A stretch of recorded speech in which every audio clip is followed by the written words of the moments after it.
Today is Tuesday, March 22nd. It's 1 o'clock. This is a Prescott City Council study session. Can we have a roll call, please? Mayor Good. Present. Mayor Pro Tem Rusing. Here. Councilman Montoya. Here. Councilman Moore. Here. Councilman Sischka. Here. Councilman Tenney. Here. And I will notate the time that Councilwoman Hall arrives.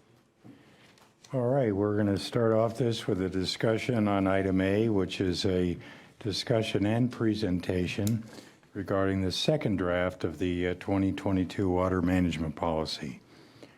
So we have Gwen Rowich presenting to us today. Good afternoon, Gwen. Good afternoon, Mayor and Council. As you know, this isn't our first discussion. This is actually our sixth discussion. I'm hoping we're going to wrap up draft number 2 today so we can put it out to the public in a week or so.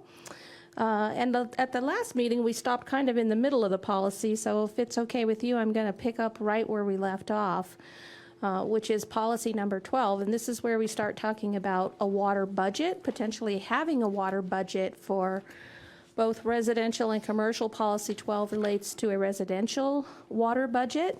The proposal is to have a water budget for 2 6-month periods throughout the year. In January and June, the council would set the amount of the budget for that period. There is language in here that additional water would be created in the second period, and any remaining unallocated water balance may be preserved and carried over into the next budget period. So there was some discussion about that previously, but we left that language in. The staff's opinion that we heard from the majority of the council that they would like to see that left in. But if there's anyone that does not want to see that left in, this would be the time to tell us. You have a question, Councilman Montoya. Yeah, thank you, Mayor. Gwen, I know that earlier today I talked to you about, I think my question around the water budget that I was most curious about kind of understanding is how many water service applications we're approving that are already under contract or under a development agreement versus the amount of call it new allocations of water that we're providing through water service applications. And you sent me some supplemental material on that, and I think we talked about it this morning a little bit, but it looks like in 2021, that number was about 115 acre feet of water per year. Is that correct? For out of contract or in? Yeah, out of contract. See if I could find Which, to be clear, I guess the reason I'm driving home that point is because that would be the water that would be subject to the water budget, as I understand it. That's correct. So there is language in Policy 12 that says the water budget quantity is available for projects other than those already entitled to water by an existing contract. So the budget would not apply to projects that are in contract already. Right. That's what Councilman Montoya is alluding to, and that language is still in here. Okay. So I guess what I'm saying, my question to you is that 115 acre feet number for last year correct? It is. It is, okay. So that's kind of a basis for starting to get our arms around what an actual number might look like in terms of what we could be budgeting potentially. It is. Thank you. I'd also like to add that administratively approved projects, those would be those that are less than 1 acre foot, would also be included in the water budget. The way Policy 12 is written, that's how we understood that. What is that? I mean, and again, I'm looking at administrative approval from some of the documentation you gave me before. Do you know what that looks like? Yep. My recollection is it wasn't a lot. So here on the next slide, I did do a little bit of an analysis for folks to look at for the last 2 years, keeping in mind that in 2020 we were pretty well in COVID lockdown, so there wasn't as much activity happening. But this here at the top, this part here at the top, this was water that was approved by the subcommittee and then the council outside of any contracts. So in 2020, we approved 25 single-family dwelling units for a total of 4.25 acre feet. And in 2021, you can see that we approved 225 single-family and 344 multifamily. Now, these were outside of contracts for a total of 84.11 acre feet of water. And then on the administrative approval side here, In 2020, we approved 4 single-family residents at 0.68, 5 single families at 0.85, and 15 multifamilies at 2.56 for a total of 3.14 acre feet. So this kind of gives you a feel for what's been happening over the last couple of years. I know the numbers there's not a set pattern, but it gives you an idea of the kinds of projects and the numbers of projects that were approved for residential projects within the last couple of years. So I also put together some quantities for you so that you could see quickly what different acre feet of water might be the equivalent of. So in the single family residential, the WORM tells us that the citywide average is 0.17 acre feet per dwelling unit.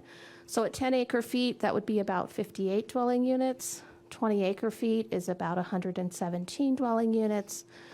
25 acre feet would be 147. 30 acre feet would be approximately 176 dwelling units. Remember, this would be for a 6-month period, not a 12-month period. On the multifamily side, the WORM tells us that the citywide average is 0.12 acre feet. So again, 10 acre feet would be the equivalent of 83 multifamily dwelling units. 20 acre feet would be 166, 25 at 208, and 30 acre feet at about 250 dwelling units. I didn't go higher than 30 acre feet. That wasn't a sense I got from the council, but if you want to look at bigger numbers, we can do the math. Well, as far as I'm concerned, I think we do need to establish a biannual or every 6-month budget for new residential development. I think using 2021 is a rather high end of number of units that were applied for and approved. We probably need to look at more of a historical average. I know in some of the older water allocations that previous councils had enacted, there was generally about 100 acre feet a year. Whether that was broken down into non-residential and residential or just had one large block. I know there was a period of time when there was a lot of emphasis on developing multifamily units and even some workforce housing. So a lot of water was allocated for that, but unfortunately, there wasn't that much development there. So consequently, some of that water didn't actually get allocated. So I would propose that any remaining water in those 6-month period of times not be rolled over and added to the future sections, but be considered as a reset back to the original amount that's allocated. So I'm thinking right now that maybe we put 50 acre feet for residential and another 50 acre feet for non-residential. If we break that down into 2 6-month periods of 25 each, then we're up there at about pretty close to 150 dwelling units, should they be all allocated for single family, or 208 units for multifamily. Those are pretty significant developments that could be entertained and approved. And let's face facts, there's not that many locations left after we build out Deepwell Ranch and the Arizona Eco Development agreements. So most of the developments are more likely to be in the smaller 100 to maybe 200 unit areas. So that would also allow us to establish a good baseline to start working with. And with the ad hoc committee that's going to be formed to review our policies, if it turns out that we need to adjust those up or down, we'd have that ability to do so. Mayor, could I ask a question? You have a button there? Councilman Shishka. Thank you, Mayor. How much water are we dealing with per year that we have over our committed demand right now? I believe at the last meeting, are you Like talking? 1,900 You're and talking some odd acre about feet? 1,978.44 acre feet a year. Okay. But again, at the last meeting, I cautioned that we're not through our decision in order Right. review. So that number may change, but today, what we know today, that's the number we know today. But it could either change up or down, what you're Up saying. or down, Oh, yes. Up or down, okay. But I think what people get confused about is we've got all this water attached to contracts way into the future. And, so in actuality, I just wanted to clear up what we have that we are budgeting against on an annual basis. Yes, so the contracts that we have in play today are shown either in the committed category or the projected category. So the contracts that we've already made, the commitments we've already made, are shown here in those categories. So the remaining water, the 1,978 acre feet, those are for properties that do not have contracts, but are within the city's water service area and can seek water from the city. Okay, and I also just want to clear up, a lot of people look at this and they go, well, so is that 1,970 feet for the remainder of time? Or is that every year there is 1,978 feet less what we've committed through the budget? So the 1,978 acre feet is a 100-year assured supply. Okay. Basically in perpetuity. However, under the city's DNO today, decision in order today from the state, this is how much water we can pump, 16,507 acre feet. Each time the city has updated its decision in order, that number has increased. Okay.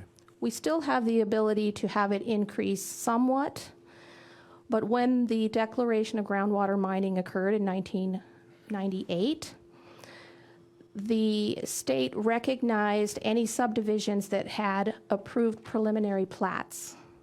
So as those approved preliminary plats turn into final plats and people build homes, part of our groundwater number increases. Okay. So the number doesn't increase until those preliminary plats turn into final plats, and that's why over the last 24 years or so, that 9,466 number has increased over time. And it will continue to increase over time, but eventually all those preliminary plats will be done, and that number will be done. So back in '98, when when the big plat rush, so to speak, and it was declared that any of the current lots in Prescott would be on groundwater? Existing subdivisions, Okay. yes. Yes. And so really what we're talking about in the in the budget would be like lot splits. If you wanted to add water to add a unit to a lot and that wasn't already planned on groundwater, that would be part of the budget. Yes. Okay. Or when you, at any point where you increase density, those uses would come out of the 1,978 acre feet. Okay. Thank you. Councilman Moore. Gwen, I have a question about the city's service area. Yes, Does that include the area inside Chino Valley where we provide water? it does, Councilman Moore. So I guess my question is, as we come up with a water budget, we can't control necessarily what another community is approving as far as building in their community and what their water demand will be. And so if there was a large increase in demand in the town of Chino Valley and along the commercial corridor where we provide water, how would that affect our budget, what we're talking about today, because it's outside of our community? So there is an IGA, an intergovernmental agreement with the town of Chino Valley to provide water service along the commercial corridor. There are conditions that are attached to the city providing water for those commercial uses, and one of them is that those requests are subject to all city published policies, codes, and requirements. So any request for water coming from Chino Valley would be subject to the water budget and any other rules or policies that are in this policy statement.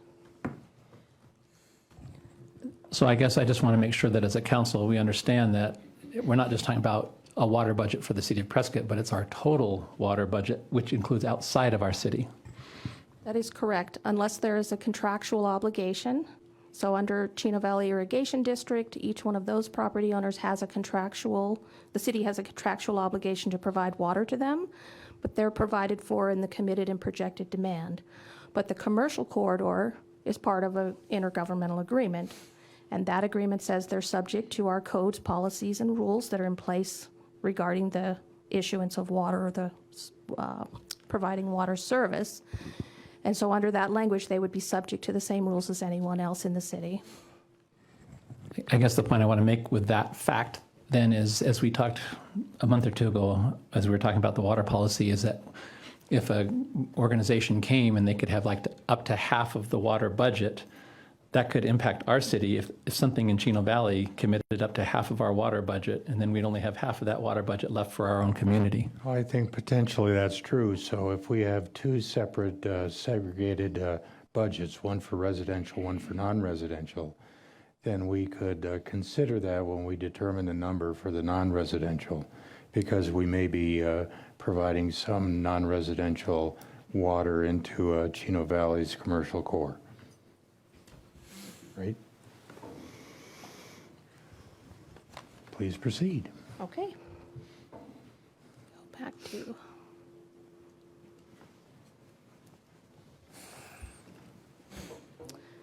So policy 13 has to do with a water budget for commercial. I don't know if there are any more comments related to that. The mayor's made a comment already about allocating potentially up to 25 acre feet of water biannually for commercial uses. Again, the language is in here about carrying over water, but if the council would like us to remove that, we can. All non-residential uses that use greater than 1 acre feet must be reviewed by the Water Issues Subcommittee and then council for consideration, taking into account the estimated water use and the benefits to the city offered by the proposed water use. Again, administratively approved projects must be included in the water budget. So similar language to the residential. At the last, not the last meeting, but in January when we went through the first draft, staff was not clear about the majority of council wanting there to be a budget for or non-residential or not be a budget for non-residential. Staff is seeking direction for that.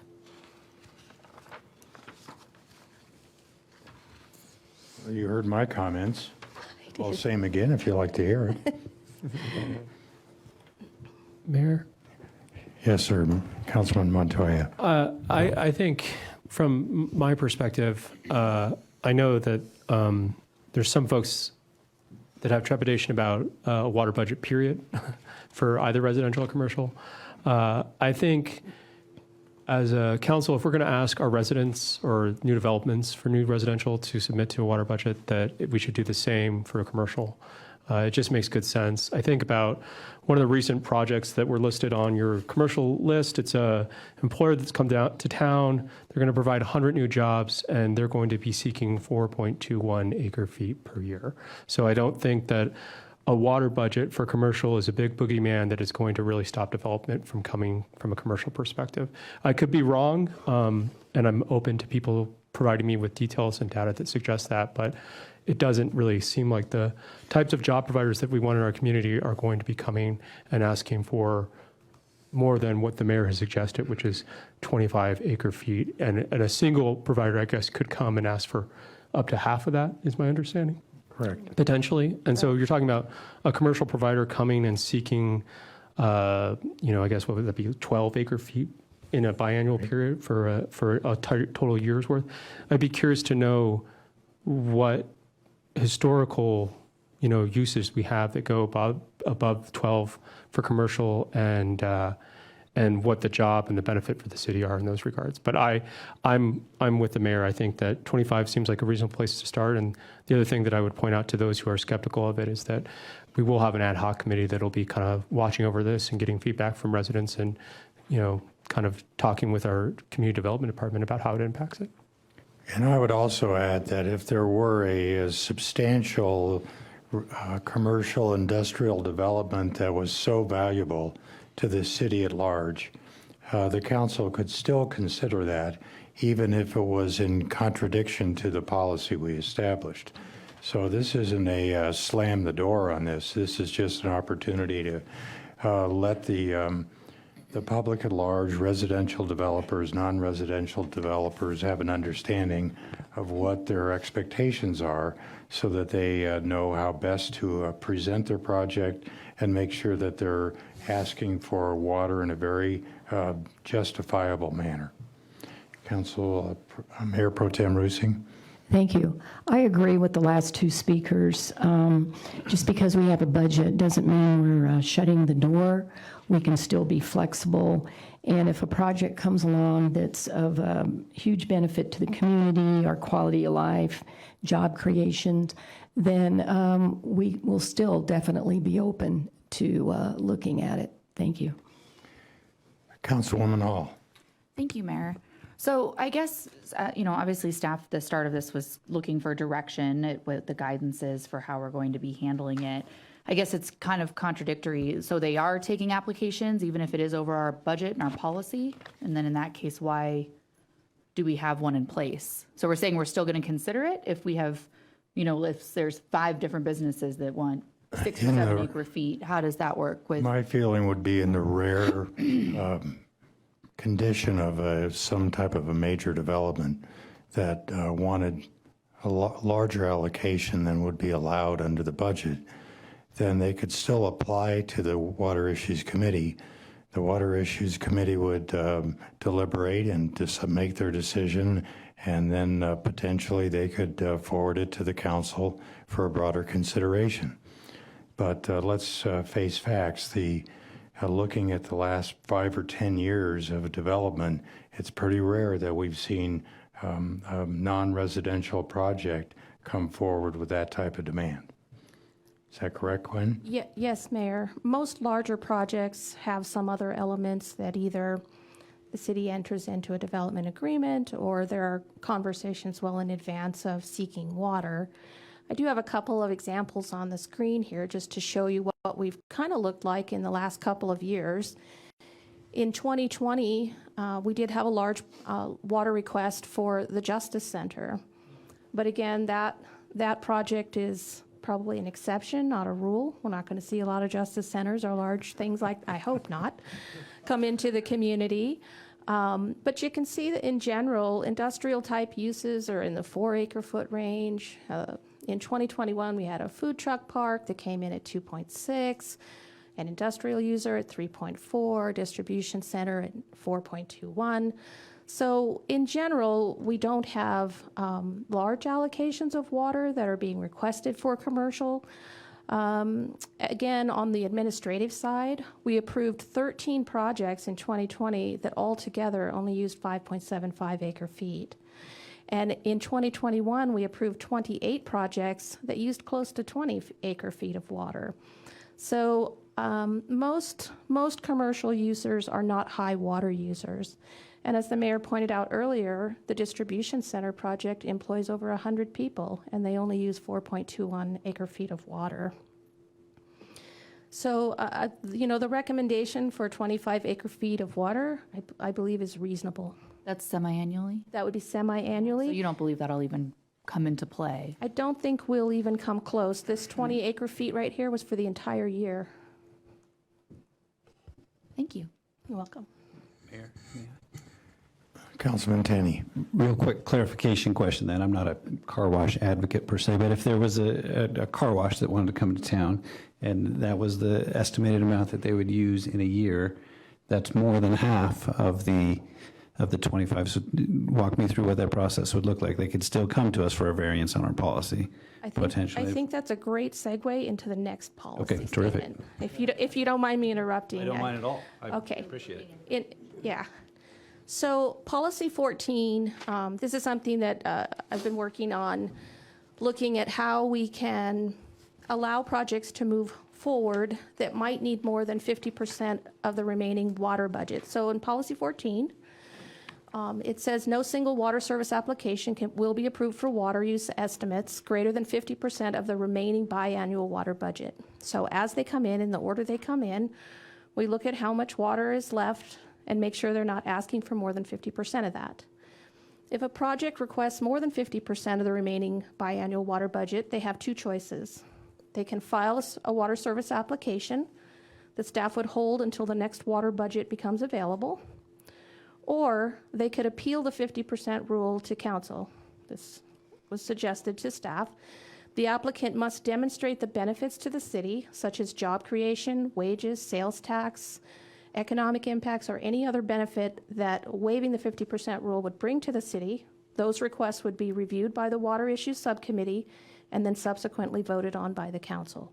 So there is a way for projects that might exceed the water budget or even the 50% rule of the water budget in order to be considered. Because there will be projects on occasion, I won't tell you that it'll be often, but there will be projects that maybe come about that might exceed the entire water budget.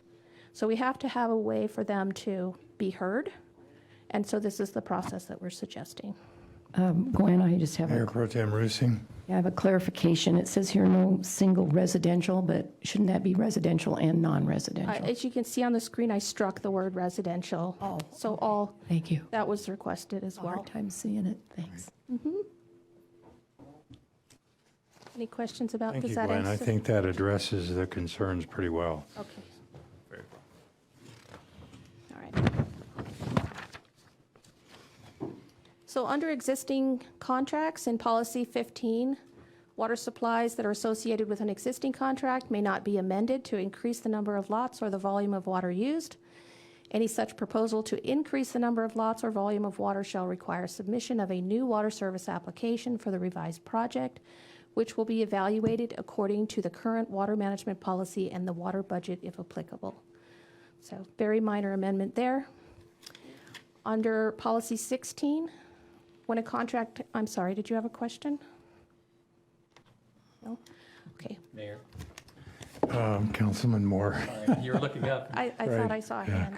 So as an example of policy 15, later in our voting session today, we're going to be considering Hidden Hills, where Yes. they're increasing the number of homes by 20 Yes. by adding splitting plat number 2 into plat 2 and 3. Is this what you're referencing? So this policy would not apply to Hidden Hills only because they're under a contract Okay, and they have but if they were not under a contract, then this is this what, policy would apply to them, okay, I'm just asking for clarification in that scenario. correct? Gwen, I have a comment on going back to policy 15. Any such proposal to increase the number of lots, shouldn't that be change the number of lots instead of just increase them? Because in the case of Petroglyph Point, the number of lots were decreased.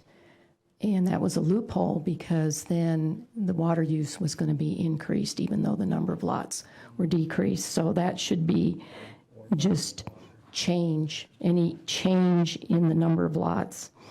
So I may defer to Matt on this one because we're talking about existing contracts which have a maximum number of lots or dwelling units associated with that contract. So, That should have had already have had water allocated to it. and this policy only applies to existing contracts. It does not apply to lands that do not have a contract. Yeah, but Petroglyph Point already had some water allocated to it, right? Petroglyph, well, the site of Petroglyph Point is within a contracted area for water. Yeah. So yes, they would have been permitted. So it was an existing contract. Yes. So, Prescott Lakes has an existing water yeah, contract. so back to my point, to prevent any more problems like that, shouldn't it just be any change? Well, it depends on what you want your policy to be. If the concern is not to allow more water, then an increase in lots makes sense. But in If you're- Petroglyph, yeah. If you're afraid of kind of, Petroglyph Point's unique because it had a development agreement attached to it that allowed for switching in and out of units. So, it depends on what, my sense is you wanted the policy to be, how do we avoid increasing water allocations based on Yeah. increased lots? Yeah, would it hurt if we just said any change? Any change in the number of lots, whether they're increased or decreased, then we will still close that loophole and not have something like this happen again. Mayor, just to that point, because immediately after what Mayor Pro Tem Rusing is referencing, it says or volume of water. Is that not, that loophole not closed by that wording? Am I missing something? Well, it doesn't say increase in the volume of water or decrease. It does say increase the number of lots or volume of water.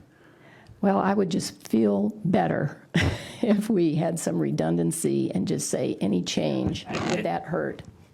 I don't think it hurts. I think it could maybe cause some confusion, maybe not, but it's just not relevant necessarily to the petroglyph point analysis, because that's an existing development agreement within an existing water service area with petroglyph point.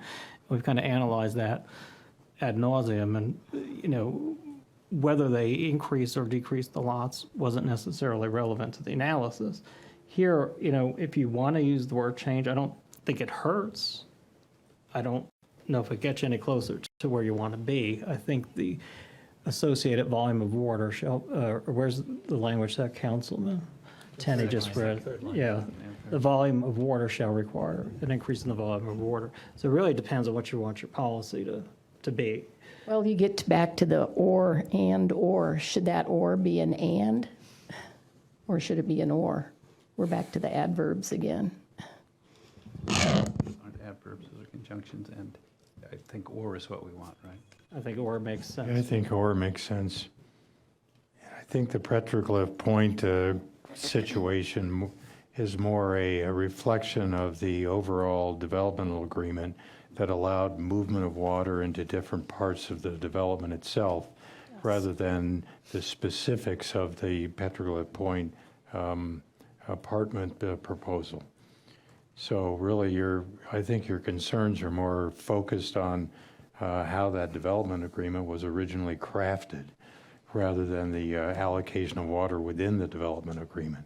So I think if we're looking at how this policy would apply to potential existing contracts or new ones, then it's pretty clear that asking for more lots or more water would trigger this restriction.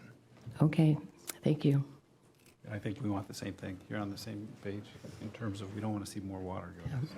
I just want to prevent things like that happening in the future. Understood. Should we also add agreements? Because if a developer or an applicant comes forward to the Water Service Committee and submits a proposal and gets an agreement for water, it's not actually a contract yet, but they may then want to change, increase the lots or something like that. So that should also trigger a review or a reapplication.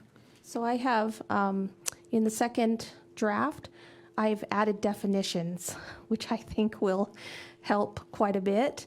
And the definition of a contract includes historic agreements, contracts, existing, old, proposed, new, you Right. name it, it's in the definition of a contract. So we tried to simplify the policy by adding some definitions that I think And I will thought that was help. also good that we define residential development and then non-residential development. Because if we put commercial in there, then potentially an industrial development can say, well, I'm not commercial. And then you have to get into this definition of what you're talking about. So Right. I think if you say residential and non-residential, it covers those. Yes, Thank you. agreed.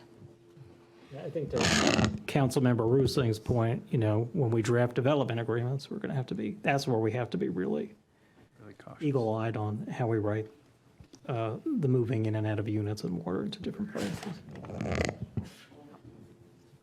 Okay, so policy 16, when a contract expires, the associated volume of water shall be returned to the water resource portfolio. Period. Any questions about that? Yes, I think we should delete or original contractual reservation. Which I have done. Okay, I struck that there. okay, thank you. So policy 17, this is where I'm going to pass the baton off to George Worley in Planning and Zoning. They are the overseer of all things considered lot splitting.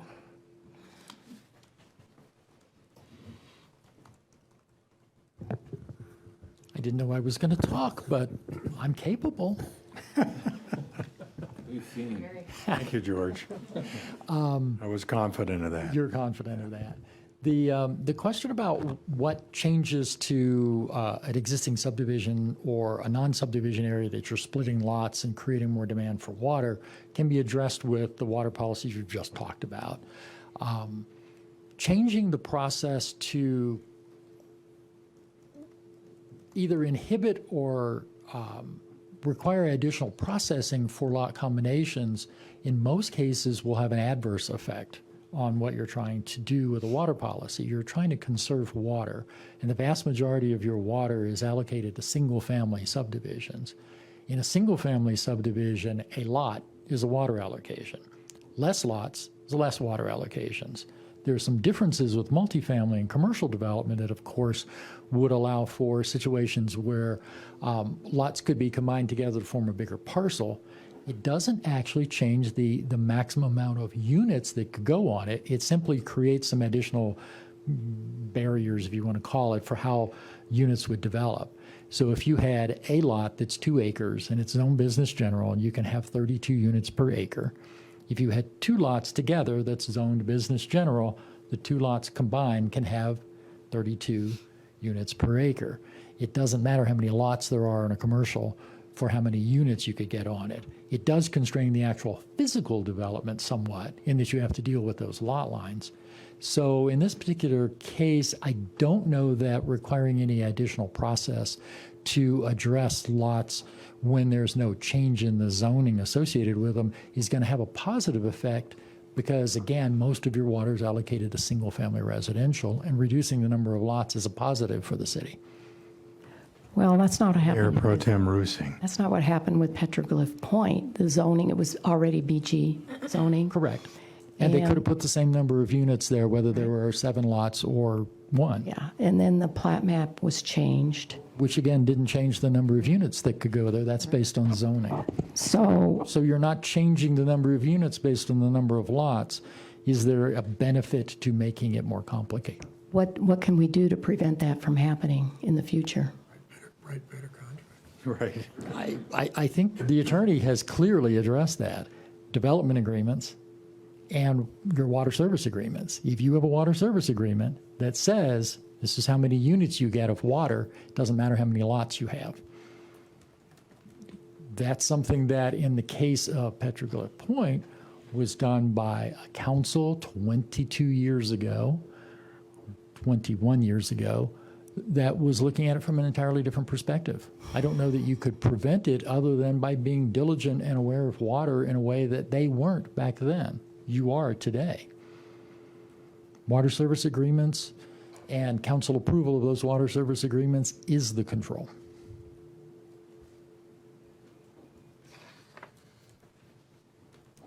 I'm waiting. There's another I'm shoe. still thinking about it. I'm really not convinced. I believe in redundancy and being perfectly clear because development agreements, as you know, are amended over and over again. Mm-hmm. Lots are moved around, water's moved around with those lots. So I would like to have something about this perfectly clear, and I'd like to see it in the land development code. So anything you put in the land development code is going to be universally applicable. It's not going to be subject to a particular development. Correct. We already have provisions in the land development code that have been in operation for 21 years. I keep saying 22, I apologize. 21 years that have been effective processes to move things through. The case of Petroglyph Point may be a slight different situation than we usually see, but normally the city staff evaluates a request by an applicant based on the conditions that were provided at the time something comes through. In the case of lot combinations, the land development code clearly says they're an administrative process unless council has specifically asked for a project to go to council for review, or potentially if you provide us specific guidance on what projects come to council. So right now we have literally 60 various types of administrative lot combinations that go through our processes every year. Those things are very often simply two property owners or a property owner with two lots combining them together so he can build his house in a different spot. Yeah, we have one on the One of agenda those. today. Each one of those would be something that we would then not be able to do administratively, even though it's a savings of water, because of the rare occasion where we have a combination of lots that may make it somewhat easier to develop a piece of property. Again, the number of units that could go on Petroglyph Point isn't changed by the number of lots. It's changed by the overall acreage, because you Right. get a certain number of units per acre, not per lot. Because 9 lots were joined into one. It doesn't matter, even if it were 11 lots, you get the same number of units on those 11 lots as you get on one. And it became very controversial. Oh, I'm just trust trying me, to I sat prevent through all of that, having neighborhoods, whole neighborhoods down here very upset. No offense, but yes, I've had whole neighborhoods down here for projects that I'm speaking about, and they're all angry and behind me back here more times than you have. And when that happens, I don't like it, and that's why I think we need to Understood. change it. Thank you. The difference between changing the code and creating a policy for decision makers to use can be significant. You can amend policies, you can give direction to staff. If you put it into the code, you've taken discretion away from both you and us as staff to make decisions about whether it should be administrative or has to come through a formal process. So think about whether you want to make it that much more complicated for single property owner who wants to combine two parcels together. Not necessarily a subdivision that's being combined together so that you can put a larger building on it to get more units. Again, doesn't change the number of units. That's based on zoning, not based on the number of lots. So you may want to consider, rather than a policy, a water policy, creating a separate policy that provides guidance to community development that says, you know, if it's going to increase the number of potential lots on the property or potential units on the property because it will make it easier to develop the parking or whatever, there are ways to create a policy like that that gives us guidance rather than takes the control away from staff or you in the process. Ordinances have to be amended through a formal process. When you adopt an ordinance, you are tying your hands as much as you're tying our hands as staff. You're limiting yourself and future councils by doing it. I think a policy is more effective. Well, whatever it Like a is, better solution to me. Let's not get stuck on this. We got a lot to move just all forward. for transparency. Thank you.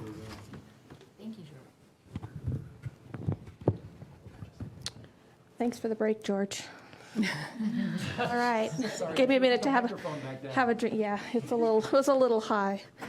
All right, so moving on to policy 18 for water outside the city limits. Contracts for water service outside the city limits shall contain performance criteria appropriate to the project, including a performance completion date. In the event a project does not meet the performance criteria or date, the allocation of water for the project shall be terminated, and then we added the language, and returned to the water portfolio. Good. Okay? Good. Moving on to policy 19. So this one is all in green. No new contracts for water outside of the city limits shall be approved, except as provided in Prescott City Code 2-1-8. Commitments to serve water outside city limits within existing contracts will be met. So we do have existing contracts to serve water outside the city limits. We're required to meet those conditions. Let's see what happens. Councilwoman Hall, you had a question? Yes, I guess I'm still concerned about why are we tying our own hands with not allowing water outside the city limits? Do you know how many requests you guys got last year for service? It starts with your department, obviously, right? Getting the initial request in. Is it frequent? I know we're all the way out in Chino now. I guess to me, our providing water is always better than a well. I'm not sure why we would limit ourselves, tie our hands, and not offer water when it's the best thing for. So largely, the requests that staff receives are from individual properties that are already adjacent to a water main, but have no legal right to tie into it. And what is your policy now for handling those requests? We tell them that unless they're in the city limits, they may not connect to the water main. Or if they have they must either have an existing contract that allows them to tie in, or they must annex into the city in order to tie into city water.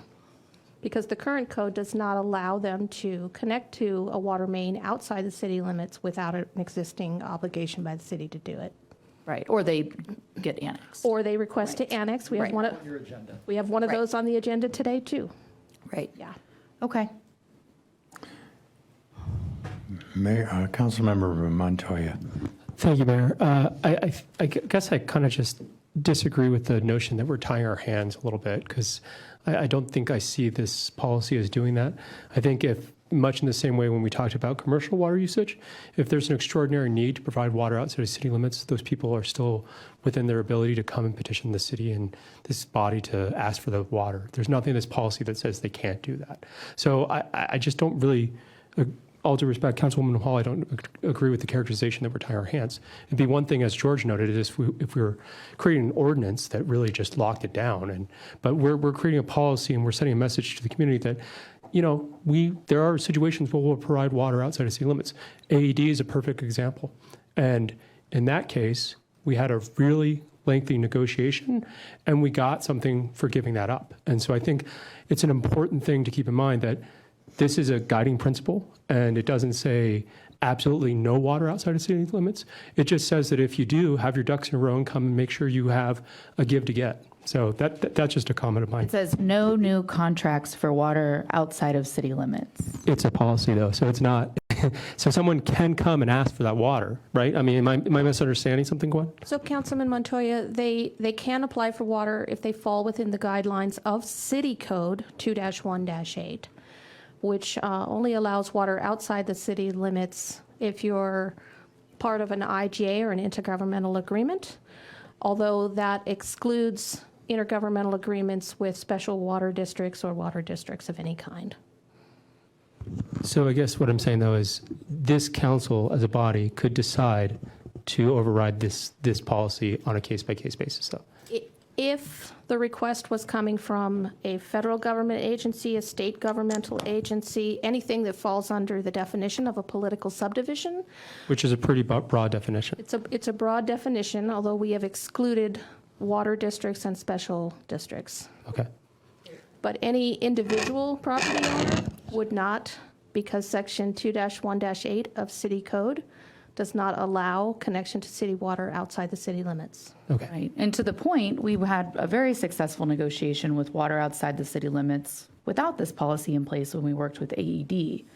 So the notion that we won't hear water improvement district, I'm just not understanding why, I mean, even what we're hearing this afternoon, why would we just tie our own hands and say no? What are we benefiting from versus the council just making that decision? We're establishing a policy that allows us to be able to manage our water portfolio more efficiently. May I make a comment? Mayor Pro Tem Rusing.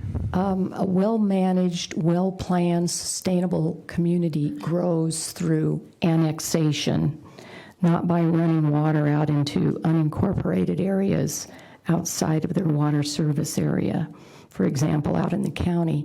And we're surrounded by massive amounts of state land. And if we're going to grow reasonably, we need to have this policy. No other communities or towns in the state of Arizona runs water outside their water service areas or their boundaries. For example, P Mountain and Glassford Hill are state land. And if we didn't have this policy, they'll be up for auction next week. And the developers will be bidding on that land and building houses on the side of P Mountain and Glassford Hill. That's just one big example of why this is a bad idea. So I was just going to address Councilman Montoya's concern a little bit. Certainly, there can be exceptions to policy. I think at the last meeting, you asked us to kind of bake in an exception to policy on the 50% rule on the budget. So certainly, if you want to add that to this policy, saying we will consider certain projects, if they have certain economic value or benefit to the city, to provide water outside the city limits. But I'd say right now, the way it's written, it will be your policy just not to allow water outside the city limits short of an intergovernmental agreement. So if that's what you want your policy to be, then that's how that's written. Can you change your policy pretty easily on a dime because it's a policy of this council? Sure. Takes a meeting, right? Right. Let's change the policy. So exceptions to policy are not unusual. But the way this one's written, it's more of a slam dunk, as kind of Ms. Hall has suggested, that we're just not going to do it short of an IGA.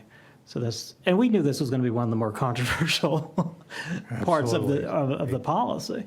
Yeah. You know, just so you're all at least on the same page, I just wanted to say that. Not yet, Mr. Montoya. Councilman Tenney. I'm on the fence about which way to lean with this. My chief concern is conservation of water and wise management of water, and it seems to me that, as has been expressed before, if we can get, if water is going to be used adjacent to the city anyway, either through a private well or through tying into the city, is it not better to have that water managed under city regulations rather than I've got I'm right next to a neighborhood, for instance, that is outside of the city limits, and people have their own wells and lawns all over the place. There's a 1.5 acre lawn within a half mile of my house, and it's because people are not subject to city regulations. And I'd be loath to see that type of thing in the future. Is it difficult to imagine scenarios in which it would be beneficial for water conservation overall for us to not have this policy, which is to say that are there always situations, in every situation where we would want to have water adjacent to the city, managed by the city, would annexation be the best and only answer? Or are there situations in which a property owner might not want to annex but still want city water, whereby then we're conserving and regulating water better by not having this policy be so strict? Does that make sense? Am I talking in circles, or am I making any sense? I'm making sense? Oh, good. That makes me feel better. Can you imagine a scenario like that for me, or not? If you think that scenario is unlikely, tell me that, and that's super. Councilman Tenney, a lot of it has to do with the rules of annexation. Exactly. In order to annex, you have to be contiguous to the city limits. Sure. So by your example, if property owner A is contiguous to the city limits, but property owner B is not, property owner B would like to be in the city, he or she may not have the ability to annex into the city, right? Because property owner A, who's contiguous, doesn't want it. So it deals more with the rules of annexation than anything else. With this policy in place, property owner B's only access to water would be a private well, and we could have another acre and a half lawn there rather than. So it seems to me if we're looking for water conservation regulation, this may stand in the way of that occasionally, and that would be my concern. Well, I feel the exact opposite. Okay. I think if we provide more water outside city limits, we provide more incentive for development, and our ability to actually manage and enforce the use of that water becomes very problematic. Right now with the Arizona Eco Development Agreement we have, we're going to be providing water to Section 33. But we're under the impression that they're going to use the water according to our policies. So you're trying to tell me that we're going to send one of our code enforcement officers into, and after they get an annex by Prescott Valley, we're going to send one of our code enforcement officers into another city to monitor how that water is used and be able to enforce that use. I think that's a ridiculous expectation that our neighbors would allow such a enforcement from a different city. And that's the kind of problems we're getting into. We already have a general plan that defines where our water service areas are going to be, and the amount of locations where some of this expansion can occur is going to be defined by our general plan. So we already have that definition. Stringfield Ranch was outside of that general plan boundary. So here we have a general plan that's approved overwhelmingly by the voters, and we contradicted the will of the voters by doing such an agreement. So I think we have to keep in mind where our general plan is, where our growth areas are defined, and then make sure we manage our water policy within those areas as efficiently and conservatively as possible. That's an important point of view. I appreciate that. Who's up next here? Councilman Montoya. Okay.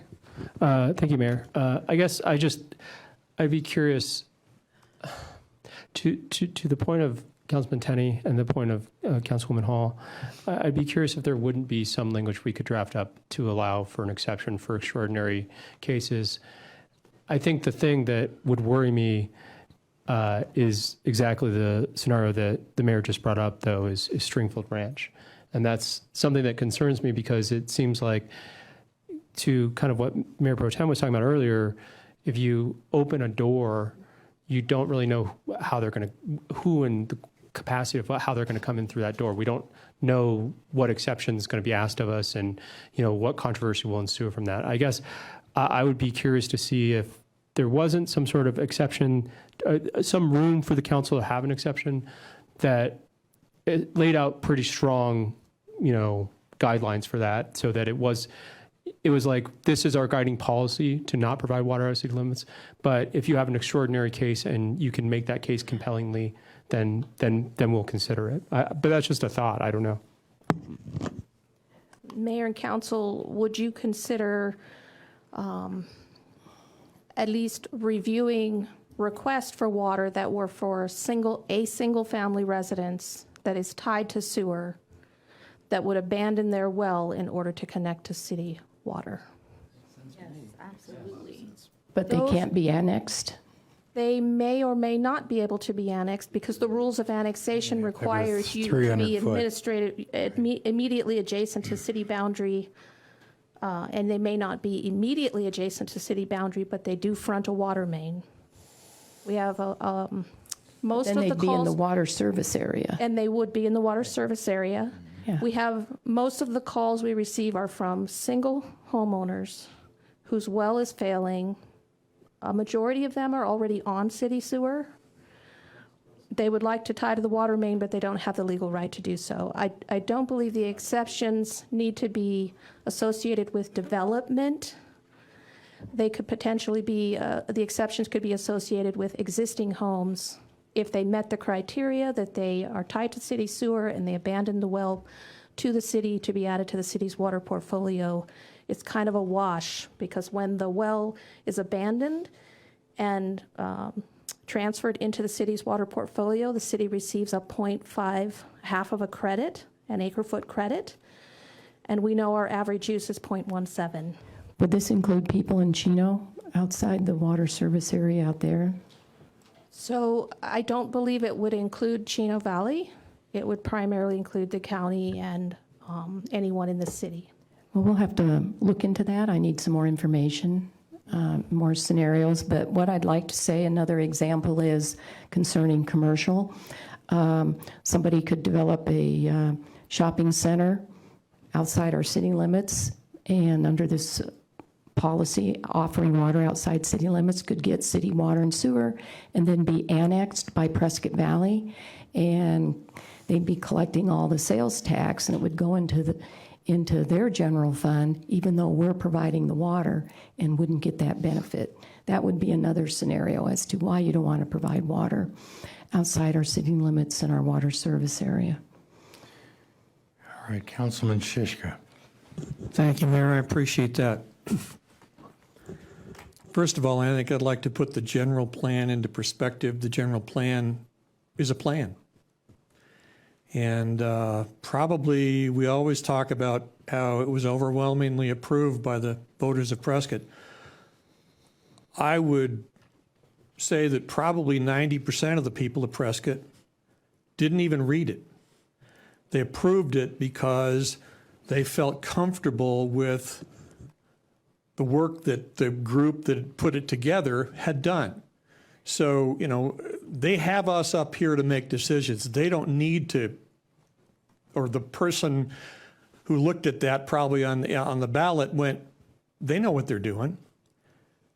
So, I think to tie something to the general plan and be, hide behind the general plan is not always the best policy. I also think that you can't have the perfect situation. This won't be the perfect situation. You can't keep people from doing stupid things. And you can't have a perfect world, which I'm sure, some council people on this council would prefer, to keep people from doing stupid things. And so I'm for all of the areas that we can work with our current situation to make it better for Prescott, to make it better for the aquifer.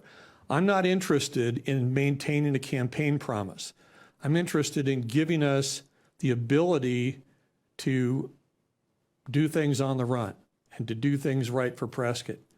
I just think that hiding behind things like the general plan, they're guidelines, but they are not set in stone.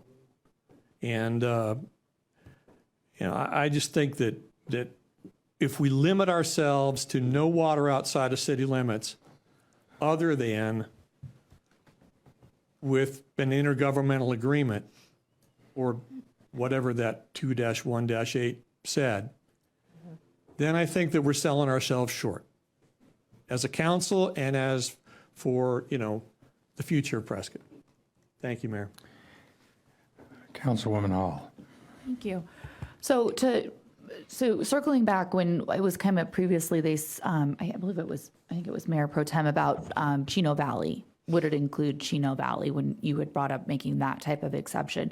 I mean, that's really what comes to mind for me when, Councilman Tenney brings up 1.5 acres of grass, right, that you see out there. I mean, we have water all the way out there. If a single family residence is going in out there, to just blanketly say no, I mean, it sure seems like there would be exceptions to that where they're still gonna build their home, if they own that property, and they're gonna be on a well, versus a self-monitored water bill that they're gonna get every month. It just seems like there's gonna be exceptions to just tying the council's hands, and we don't even get it heard in front of us, and then people are just digging wells. Well, thank you. We've heard a lot of different comments here. Let's move on to the next policy. Okay.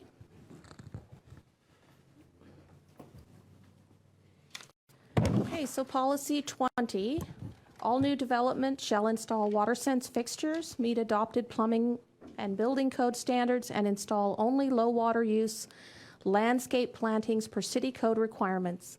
The low water use drought tolerant plant list can be found at the following link. Yes? Questions? Okay. Policy 21 did not change. Savings accrued to the effective date accumulated from the difference between the overall volume of water allocated and the actual volume consumed by projects that were put into contract shall be retained in the WRM, or the Water Management Model, as committed demand and not used to support additional development. Mayor Pro Tem Rusing. I'm sorry, I forgot to cancel. Never mind. Okay. Any questions? That one didn't change from the last, so I wasn't Right. expecting comments. Okay, policy 22 did change just a little bit. Wells on any property to be served by city water must be officially abandoned through the Arizona Department of Water Resources. We struck out the sentence unless used for the continuation of ranching or agriculture prior to development and so authorized by council. That part was stricken. So abandoned through the Arizona Department of Water Resources as part of the approval of a water service application. The increase in groundwater allowance received for these wells shall be retained in the city's water portfolio and not used to support additional development that is not already identified as current committed or projected demand within the WRM. Mayor Pro Tem Rusing. Yeah, I just have a question. Instead of the increase in groundwater allowance, shouldn't that go into our alternative water portfolio, not the groundwater portfolio? So we only have one decision in order. The state recognizes different water allotments but it doesn't matter to them where we put it. So but I believe most wells go into the groundwater allowance, but I can verify that with Leslie Grazer for Because you. we're talking about extinguishment credits, so it seems to me it should go into the alternative water side of the portfolio. So this is not an extinguishment credit, it's an abandonment of a well. But doesn't that create an extinguishment credit when you abandon a well? I don't believe it does. I believe they're two separate processes at the Arizona Department of Water Resources. Again, that's kind of a technical, but I'll check with Leslie and see if it's a relevant or not a relevant thing. If we can change it, we will. But I believe that's the language that we need to have in here to be consistent with the state. Okay, let's clarify that. Thank you. We will. Any other questions? Okay. We're almost done. Policy 23, any applicant for development and/or water service within the city of Prescott water service area may acquire and present for consideration sufficient extinguishment credits to support their development. The volume of the credits will be required to meet the calculated 100-year demand for water. The project must connect to the city's sewer system before water supplies are furnished. So in the case of extinguishment credits, one credit is 1 year. So if they need a 1 acre foot, they need 100 extinguishment credits to meet the 1 acre foot requirement for the city's portfolio to supply a 100-year supply of water, just for clarification. So those can get quite expensive. We rarely see requests for this, but we do occasionally see a request for this. Any questions? Congratulations, Mayor, you made it. Got to get it voted on. So policy 24 was removed. It was related to regional cooperation. And that's because council made some comments in the first round that regional cooperation wasn't really part of the policy. So in terms of moving forward, it's staff's intention to have the second draft out within a week or so. We'll have it up on the city's website. We'll announce when it's out for review. And after the water policy is adopted, we'd like to start working on a water conservation policy like we spoke of in our last meeting, and potentially about regional cooperation. And in speaking with the mayor, those are some of the things that I think our new ad hoc committee and our water issues subcommittee will be working on as we go forward.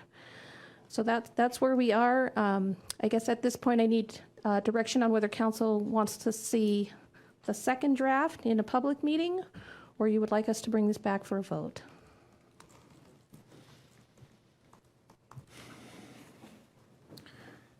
Well, I don't know. Off the top of my head, I would say having that draft drafted and then allowed the public to digest it and then be able to bring it back for a vote would be the most appropriate for the community at large. We have a lot of people out there that spend a lot of time looking at this and want to make sure that they have their concerns at least addressed. So I think we've made a vast amount of progress addressing those concerns of the public at large and those people that have spent a lot of time being working on and understanding our water policy and the impact on our active management area and the Verde River, et cetera.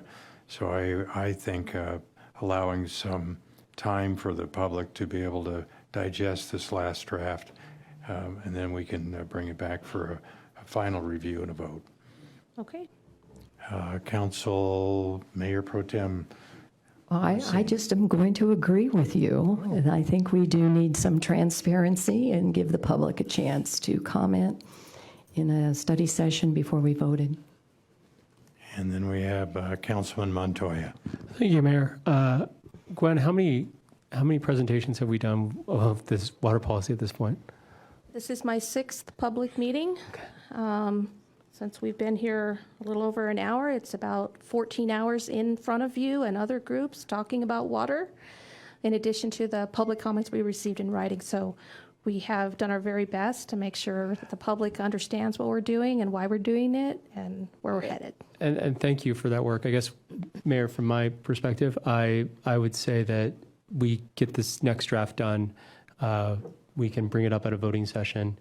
additional comments and suggestions or revisions can be brought up then. But I think we've spent a lot of time talking about this. I think we've come to a pretty good accord on most of it. And so I think that it's time to show the community that we're serious about this and move forward. Okay. And Gwen's still smiling, too. I'm still here. Yeah. All right, thank you. Thank you, Gwen. Thank you very much, Gwen. Thank you, Gwen. So I think at this point, this part of the Mayor, you do study. have public comment. Oh, good. Howard Mechanic.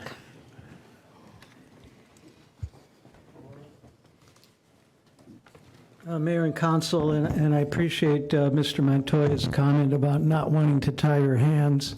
I think you need to have some kind of ability to take proposals that are clearly in the benefit of the city of Prescott and clearly in the benefit of the community, clearly in benefit for our aquifer and for growth management and to benefit our community. I appreciate that. And I think we need an amendment to enable that. And hopefully somebody will submit that amendment. Regarding Mr. Tenney's comment about his neighbor having an acre and a half of grass, that's not the worst part. The worst part is they're not connected to sewer. And if people get water from the city, they should be required to connect to sewer. And that's where the big advantage here, if somebody comes in to make a proposal to get water outside city limits, they'll have to connect to sewer, and we can get up to 70 to 90% recharge. And as far as Ms. Rusing's comment about a shopping center getting water and we're losing all the sales tax, will this council approve something like that? I don't think so. That gets back to what was mentioned at the last meeting, where you said if AED had the option to stay in the county and we had the policy to furnish water outside the city limits, they could have stayed in the county. They could have gotten city water and sewer, and we wouldn't have had to save the Dells. They could have bulldozed the Dells. Who here is going to vote to bulldoze the Dells? That would clearly not be in benefit to the city of Prescott or the community. The city should consider wacky proposals like that and reject them out of hand. I think it's important to consider the input of the public. And one of you had mentioned to me that the public had spoken. What did they say? They said, we want more control over growth. Your proposal won't do it. But they thought it would. They said, we want to minimize the drain in our aquifer. Your proposal won't do it, but they thought it would. They said, we want better deals when providing water outside the city limits. Your proposal won't do it, but they thought it did. So they spoke, but they spoke based on not understanding all the details, all the background that we've developed in the last 2 months here. So please consider that. And the one point I wanted to mention about Ms. Rusing's comment about what could happen with the Dells, Please conclude your remarks. that there's a simple solution. Any property outside the city limits that can annex should be required to annex to get city water. Any property at least 250 acres should be required to annex to receive city water. So that would resolve the issue that you brought up. So please do not tie your hands. Please consider beneficial proposals. Thank you. Leslie Hoy. Good afternoon, Council. I just want to make 3 points. I feel like we've ended up with the best water policy that we've ever had. And so I want to thank the council and the staff for all the hard work on this. And I think we really need to realize how far we've come and the gift that we're hopefully giving to people in the future. And speaking of people in the future, the 1,978 acre feet that remains in the policy to be distributed, I think we need to think, well, I figured out that's something like enough for 10,000 more homes if you don't allow anything for commercial. But when you think about the next 100 years and beyond, maybe that's not so much water. So we really need to be judicious as we think about the water that we're giving out, and trying to give it to the whole county without annexation just does not seem sane to me. And then my final comment is kind of a detail, but in policy 19 on the water outside city limits, we're making reference to the code PCC 218. And I don't think during this discussion that we've ever put the code up for people to look at. And I'm still concerned that in the code where it says something about that the city limits water only pursuant to an intergovernmental agreement pursuant to ARS 11951. I think that we need to put into the policy exactly what door that opens. My concern is it leaves too wide a door open for financially interested parties to walk through, thus resulting in another situation like Stringfield Ranch. And that once the door is open, the city will be subject to future litigation from other entities that want to utilize another loophole. So I just would like to feel sure that we're not leaving undue loopholes open. There needs to be some flexibility, but every time flexibility is allowed, bad decisions seem to get made. And that's my comment. And thank you again for all your hard work on the policy. Thank you, Leslie. That's all, Mayor. All right, thank you very much. I think that concludes this section of our study session. So we'll next move on to item B. Good afternoon, Mayor and Council. My name is Tom Knapp, and I'm the Deputy Chief and Fire Marshal, and I'll be co-presenting today with Kat Moody from GIS. Little introduction. In preparing for the future growth of the city, which we've heard a lot of today, and water is important to us too. Big thing. And the associated demands on the quality of service that the citizens would receive from the fire department and public service. We're challenged with that growth, and how do we grow with that? How do we expand or control what we have? So a data analysis was requested, and we're fortunate enough to have Ms. Kat Moody and her staff put together data that only they can explain clearly. We can use it to get there, but it's somewhat difficult, and they're very good at what they do. We undertook a drive time analysis, which basically means all vehicles are in their current location or stations or projected stations, and traffic is minimal, and they respond ready to go. So if there's any hiccup in any of that, that changes the analysis. But this is the cleanest way to do it and be objective. Our goal was to identify locations, to obtain current station locations with equipment and forces, and to look at future expansion based on population growth, which is mostly in the northern part of this city. First, city-owned properties were looked at that were big enough to handle a fire station. Obviously, that's a cost factor that was thrown in there. And then secondly, the same analysis was repeated on privately owned property for future growth and places that could be negotiated with land agreements. Never saw it. Preference was given to locations, optimal for negotiations, as I stated, with land use development. These locations are part of Ms. Moody's data analysis presentation today. This analysis is to identify, again, locations to best improve response times in the future. As noted in the memorandum, land acquisition is a critical step in the process, and a diverse perspective should be considered in the analysis.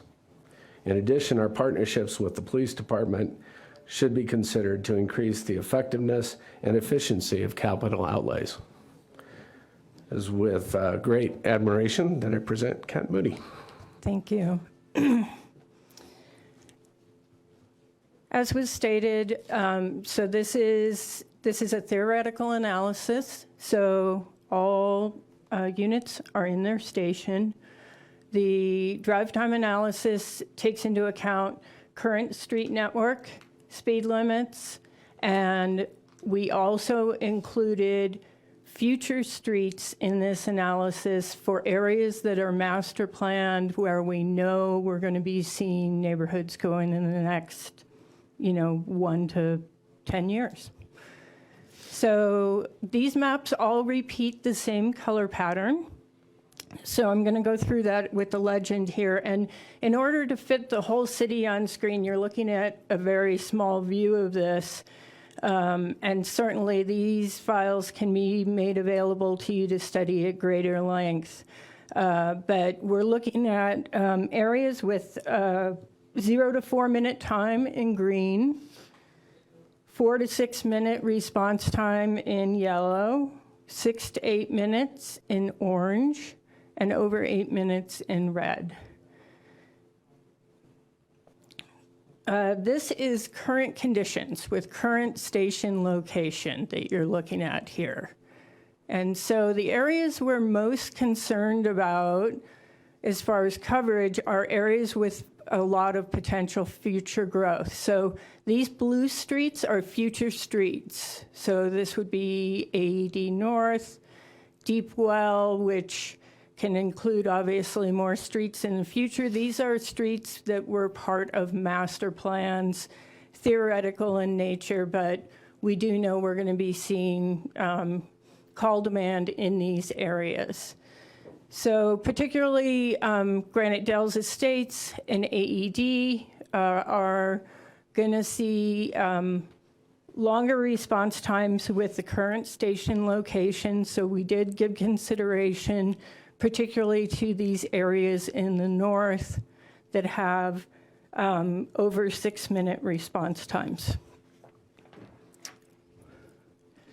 So the next group of analysis we did was to look at likely station locations, city-owned property. So this map shows a new station placed at the roundabout at Watson Lake Park. And you can see that we get increased, Prescott Lakes, it turns green.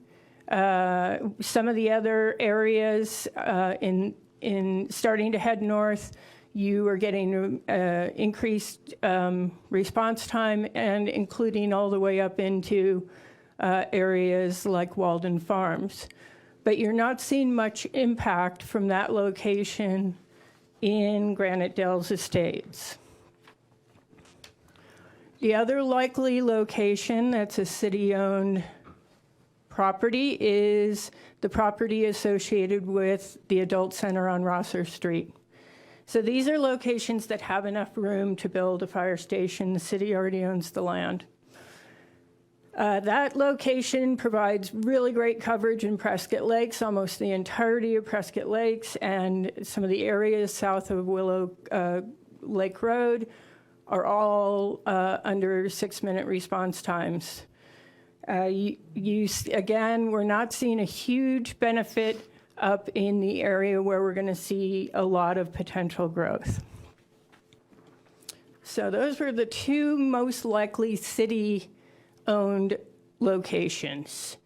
The analysis from there went to, let's look at other locations that could be potential spots to site a new fire station or shared resource station, as the chief just indicated. Willow Creek Road and James Lane, as part of Deep Well Ranch development, It was the location that was selected as a fairly likely potential location for the siting of a fire station. And you can see that a station cited here, Granite Dells Estates, certainly even AED North, Prescott Air Park, in these northern areas all saw substantially improved response times. The other northern location we looked at was located off of Granite Dells Parkway here by 89A. And that location as well really improved response times in this northern area, both for the air park, AED, Granite Dells Estates, and all the way over into Deep Well. So those two northern locations were the top priority locations as far as actual benefit. And again, these are, just to remind you, the engines are in station when they're leaving, and obviously that's not the real world. We know that engines are leaving from one call to another call, and they could be called for mutual aid into the town next, to Prescott Valley. So other locations we looked at, and these response areas, the colors for the response areas here are the current conditions, but this is just to point out a few other locations we looked at. One up off of Corsair, up in the air park. One down off of the Liberator here, just a little further east than the Granite Dells Parkway. One across from Pinion Oaks at 89A Pioneer Parkway, Willow Creek Road, and one on BLM land associated over by Hidden Hills and near Northern Pioneer Park. None of those locations had a substantial difference or advantage over either the James Lane, Willow Creek Road, or the Granite Dells Parkway location. So I'm not giving you detailed analysis for those other 4 locations. Here, they really weren't substantially better enough to make them something to bring forward. But the analysis was done for those 4 locations. So the next thing we did is take a look at what changes when future road connections come in that are likely road connections that could happen. So this is the adult center location with the addition of a bridge connecting AED with the Phippen Trail extension here, and the addition of a potential Sundog connector. And so this just shows us, well, if these roads come in, do we get more improvement in response time, say with the bridge connecting, say, Granite or AED here? How much improvement do we see over in Granite Dells Estates by not having to go up to 89A and come down from the north? So we do see improvements. These 2 road connections certainly improve things in the center part of the city and provide a more centrally located station as adding to improvement up in the north in Granite Dells Estates. Doesn't do a whole lot for the air park and the northern AED sections.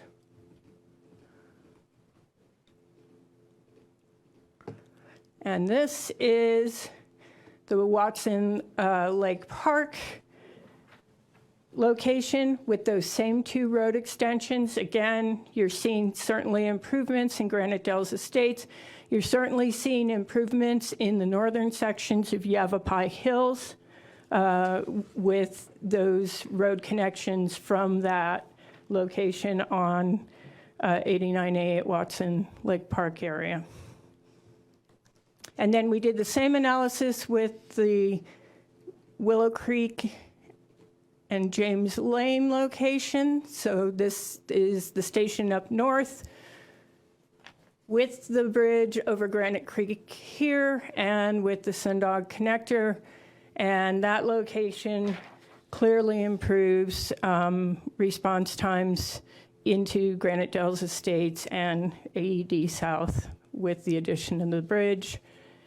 Doesn't make much of a difference down this far south with Sundog connector. And then the final part of the analysis at this point that we did was to, and I'll zoom in a bit here because I don't think you'll be able to see that chart otherwise. We looked at 2 years of actual calls in these response areas with the idea of, well, we're focused on these orange areas as areas that are probably the areas we want to look to improve. How many calls do we actually get in these orange areas that we've been focused on? And you can see here, in the green areas, less than 4-minute time, 87% of the calls for 2020 were located in the green areas, which is great. Again, not real data, theoretical data if the engines are leaving their station. 6 to 8 minutes, you have about 3% of the calls, and less than 1% have a time over 8 minutes. So this map shows a couple of actual data points for these orange areas. So Granite Dells Estates, in 2020, there were 35 calls in this area. Over in Longview, 27 calls in that area for 2020. Other orange areas that we're concerned with, Hacienda, 76 calls in 2020. And I believe I had the air park up here that I skipped. The air park had 73 calls in 2020. And then we did this same. I have a question. When you talk about calls, are you talking about fire and medical combined? Just calls that are the primary jurisdiction identified from the dispatch center is Prescott Fire Department. So it includes both fire and medical, obviously. Yes, Okay. yes, it does. So then this same exact analysis was done in 2021 calls, which incidentally, and this was something that I found surprising, we had more calls in 2020 than 2021, and I think it was probably because of the pandemic. But the percentage breakdown is very similar. The only area that had more calls is Granite Dells Estates, obviously because we had more rooftops. So quite a bit of construction occurred during that time. So Granite Dells Estates had 49 calls. There were 24 in the air park. There was 27, same exact number, in Longview. And there were 60 in Hacienda. And so these just give you some data points to consider when we look at the orange areas where we feel like these are going to be the areas where we need to improve call response time when considering where to locate a fire station. So what are we talking about? You know, is it 800 or 15? So we just took the fire calls to give you an idea of how many actual calls are coming in for these areas based on 2 years of data. And that is what I have for you, and I'm certainly willing to take questions and call the chief back up and to add anything he'd like to add as well. Well, thank you, Kat, for a very thorough and interesting analysis. So I think it's pretty clear that we need another fire station, probably 3. Then the question is, how much do they cost, how we can budget for it, how quickly can we identify the priorities, where do we build the first one, second one, third one, how well do they respond to the needs now and the projected needs in the pretty near future, and whether we can utilize currently owned property for the city, or we have to go out and try to acquire property that's better located for not only responding to the calls that we already see, but are likely to see again in the future and the next several years. So I guess at this point, I'd like to have an understanding of where you think the priorities are, what should be first, second, and third, what should be the priority for locations, whether we own the property or not, so we can have a better idea of how we can budget for this and sequence it. Councilman Montoya. Thank you, Mayor. I guess I'm tracking on the same thing that you are. I guess I'm just curious to know kind of where we can get the most benefit to make it so call time. It seems like if we do nothing, that call time is going to get worse in North Prescott, and so that's my biggest concern. And I think, all things being equal, I would be more interested in knowing where the ideal location is to make the biggest impact, as opposed to merely trying to kind of shoehorn it into a property that we already own. That's my perspective. But obviously, to the mayor's point, I think we need to be fiscally minded about how we approach solving this problem too. Mayor Pro Tem Rusing. Thank you. I believe our last fire station was in 1993. Was that the one on White Spar, the old Lamb Chevrolet location? So it's been about 30 years. And back in 1993, I believe our population was about 20,000. And now we're up to 45. And we haven't added any new fire stations to keep up with that growth. And it's very important that our infrastructure keep up with our growth. So I believe we are about 3 fire stations growth. I'm sorry, 3 fire stations short because of this growth. And we definitely need to start with at least getting one. And I'd also like to comment on the map to Kat that Stringfield Ranch is at the intersection of Williamson Valley Road and Pioneer Parkway, and it's not included on your map. And I need to remind the public that we have a mutual aid agreement. So not only do we answer calls in our city limits, but whoever's closest to the call out in the county, we cover parts of the county too. And even though Stringfield is in the county, we probably will be responsible for that. So I think that should be included on your map, because that's going to be a pretty massive subdivision out there. Yeah, we did analysis just for city limits, but you are right. It's closest unit. We run a fair number of calls out into the county, and not just Stringfield, but if we're the closest unit to Granite Oaks, we're going to go. Yeah, so up and down that Williamson Valley corridor is very important.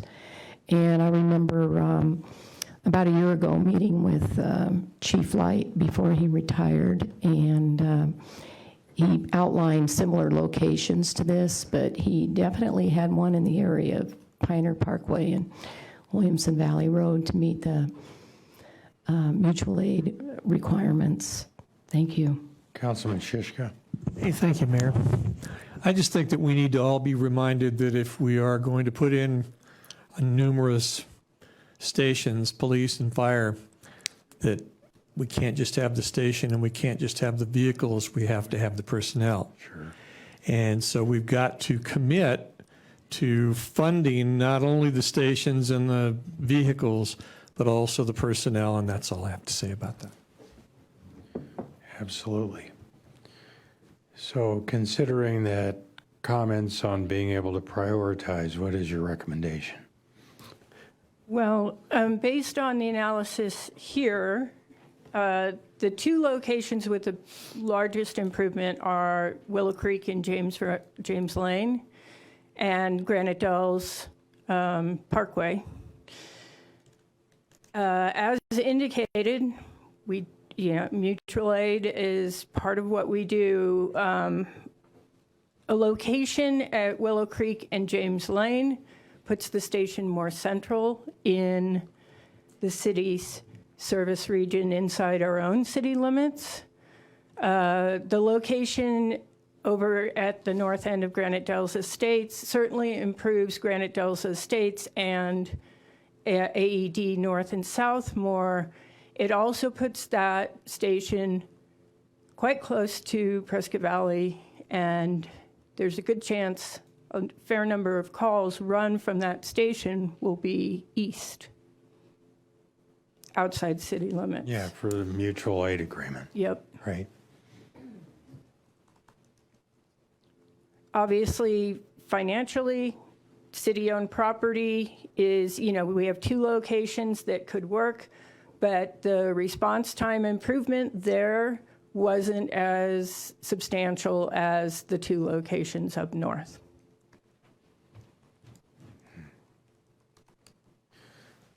Well, I know the Lee Boulevard station is being stretched to its capacity as well. And we have additional development planned for that area. This is future streets in the northern section of Yavapai Hills. Yeah, and it should this is without the Sundog connector. And with the Sundog connector, that could be even substantially larger. Well, yeah, I'm not sure that would drive the development. I think that's probably wrapped up in the development agreement for Yavapai Hills, but you certainly would get better response times with the Sundog connector. We saw that whole area turn green.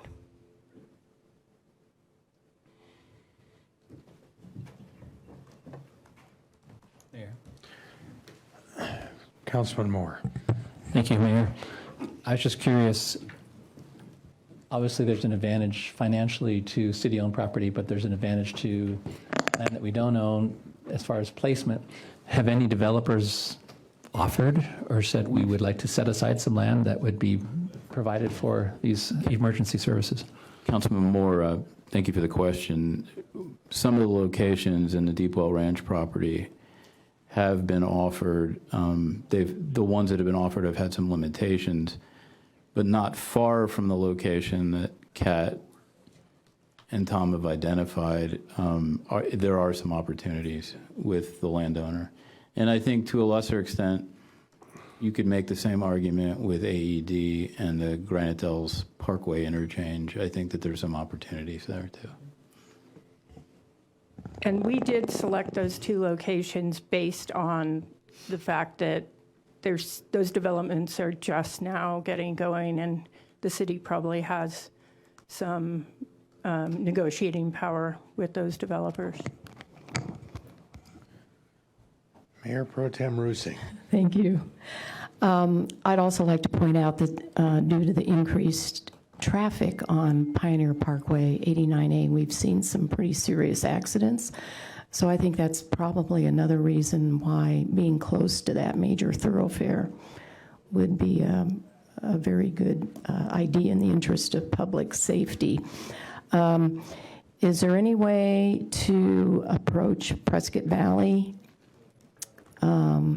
in maybe contributing financially to a fire station out there that would clearly benefit parts of their community?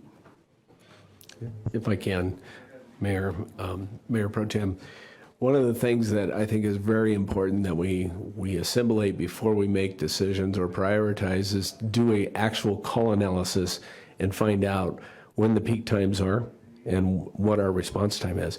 I can tell you over this last week, and there were 4 major wrecks right along that way. And I drove it yesterday, and there's a lot of really easy places to get in trouble, just driving it. So we have a good relationship, if not incredible relationship with our neighbors next door. And currently, I don't know if you all know, that we share facilities, co-share. So our administration 51, which is up on Iron Springs and Williamson Valley Road, actually has a CAFMA engine and tender, water tender in it with our administration there. And then in 72, which is in the heart of the town, is a CAFMA station where we have an engine crew. And we house a ladder and a brush truck, but they're not manned. So that, and if you looked at that plot that showed all the calls and where they're at, those are incredibly busy areas. So the call analysis, if we dive a little bit deeper, might give us a little bit more performance data to make better decisions on the time, the peak, the frequency of the calls, so that we can make a really good decision based on our living capacity in these areas. They're well developed. We pretty much know what that turnover is going to be. But as we expand, it's very clear that we have long response times and we have more rooftops that are not covered the same. Now, if you look further in town and in your neighborhood, it turns that same color. And the majority of that reason is the density's less, the roadways are steeper and wider, and the response is longer. So that changes it. If we look at all that data, we're going to come up with a better solution. So talking about the future analysis, I believe that it's pretty quick that we can get that data. We've already done some preliminary work on it.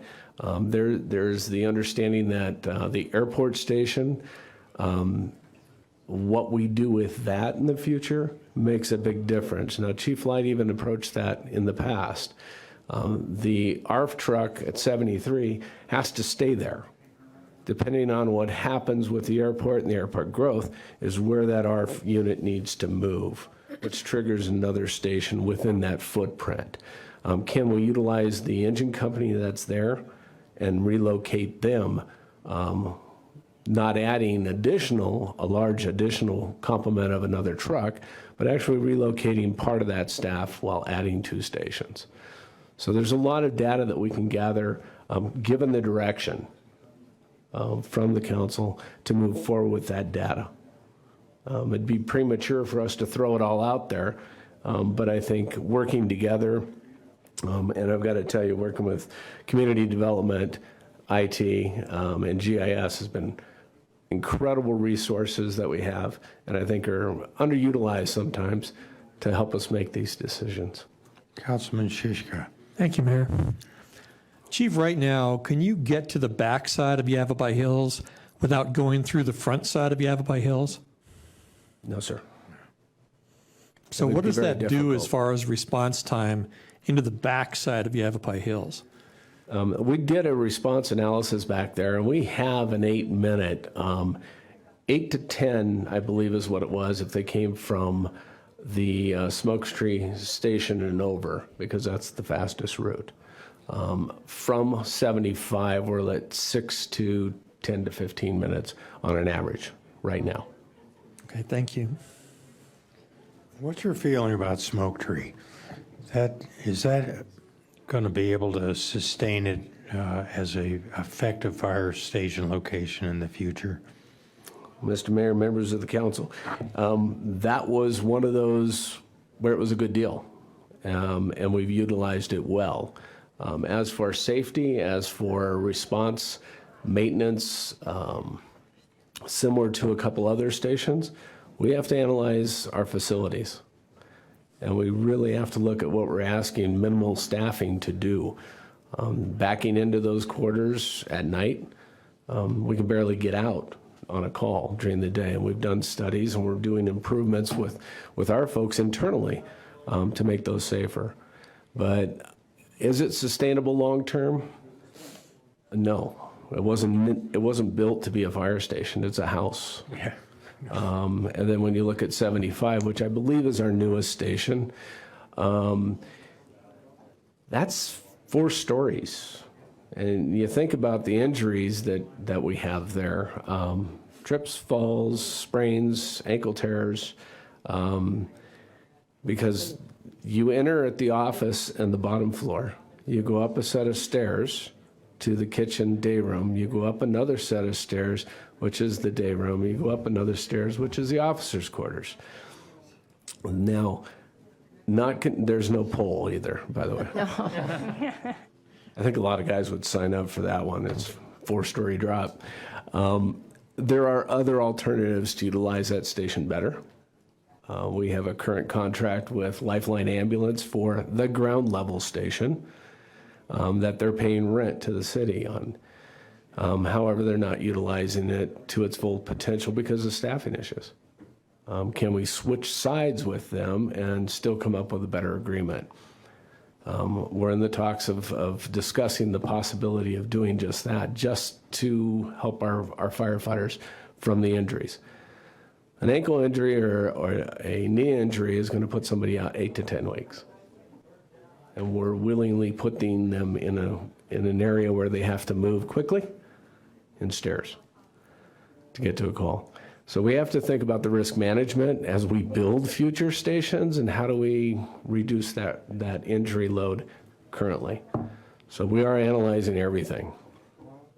I think Chief Dura and I are on the same page with let's find out what we really have, what we can improve, and then come up with the priority list. And that deals with covering, just the minimal covering of the area up north and getting that response time down. As indicated by the data, you have an increase in call load in 1 year, but we have a reduction overall. But it increased up there. That's a telltale sign that we have activity growing. We have younger families up there. Yeah. And we need to pay attention to it. So, More traffic, more accidents, et cetera. Councilman Shishka? No, we're all done. To add to your question regarding Smoke Tree, the actual location is great as far as service, Right. but obviously the building is suboptimal. All right, do we have any more comments from the council? Any public comment? No, Mayor. No? Well, thank you very much, Chief, and thank you, Kat, for this very thorough analysis, and I think we have a pretty good idea where and what priority we're going to have to pursue in what sequence, and then it becomes a matter of budgeting and staffing, et cetera. Well, Mayor, I fully expect that Tom, with Holger's assistance or the other way around, they're going to be bringing forward capital improvements for fiscal year 23 with the understanding that we need to find new station locations. Is that fair at this? correct, sir. Well, I think you can see from the council that we support expanding our capability and our coverage. It's a matter of figuring out how to pay for it. All right, thank you all. So I guess that concludes this section of our study session. It concludes our study session as a whole. And we will now adjourn until we reconvene at 3:30 for the voting session.